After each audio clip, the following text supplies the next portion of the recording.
আমাদের জীবনে এক একজনের মানসিক শান্তি এক এক জায়গায়।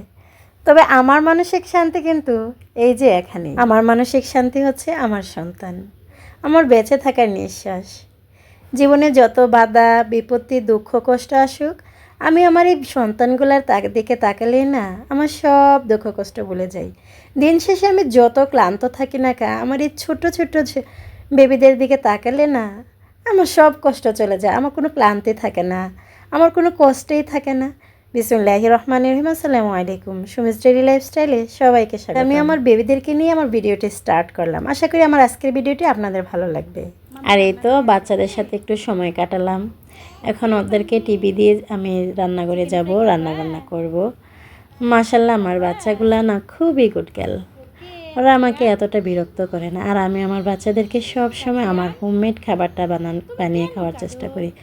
ওদের আলহামদুলিল্লাহ 2 বছর হয়ে গিয়েছে। এই পর্যন্ত আমি ওদেরকে বাইরের কোনো খাবার আমি দিই নাই। আমি ওদেরকে যাই খাওয়াই সব আমার বাসায় বানিয়ে খাওয়াই। যেহেতু ওরা প্রিমেচিওর ছিল আর ওদের হার্টেও একটু সমস্যা আছে, সেজন্য আমি বাইরের কোনো খাবার দিই না।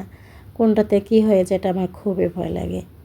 আর এত কষ্ট করেছি, এত জার্নি করেছি ওদেরকে নিয়ে, এখন আমি সব কিছুতেই না ভয় পাই। আমি যখনই রান্না করি বা যাই করি না, ওরা সব সময় আমার পাশে বসে থাকে। একটা মা যখন 9 মাস 10 মাস তার সন্তানকে গর্ভে রাখে, ডেলিভারি হওয়ার পর যখন ওই বাচ্চাগুলোকে দেখতে না পায়, ওই মায়ের অবস্থাটা না কি হয় একমাত্র মাই জানে। তা আমি আমার বাচ্চাগুলোকে 3 দিন দেখতে পাই নাই। আর সিজারের সময় কিন্তু, সিজার হওয়ার সময় অনেকেরই সেন্স থাকে, বা বাচ্চাগুলোকে মায়ের স্পর্শ নিয়ে আসে, দেখায় মাকে। আমাকে দেখিয়েছিল, কিন্তু আমি এতটাই অসুস্থ ছিলাম আমি দেখতে পাই নাই। শুধু এইটুকু বুঝেছি যে আমার বেবিগুলোকে আমার গালের মধ্যে লাগিয়েছিল, ওইটুকুই বুঝেছি। আর যখন আমার পুরোপুরি সেন্স এসেছে তখন আমি ওদেরকে আর দেখতে পারি নাই। প্রায় 4 দিন পর একটু দেখেছি। আর আমার বাচ্চাগুলো এতটাই কষ্ট ভোগ করেছে, যারা পুরোপুরি 4 দিন কোনো কিছু খায় নাই, একদম না খেয়ে, না ফর্মুলা মিল্ক না ব্রেস্ট ফিডিং কোনোটাই খায় নাই। ওরা খুব অসুস্থ হয়ে গিয়েছিল।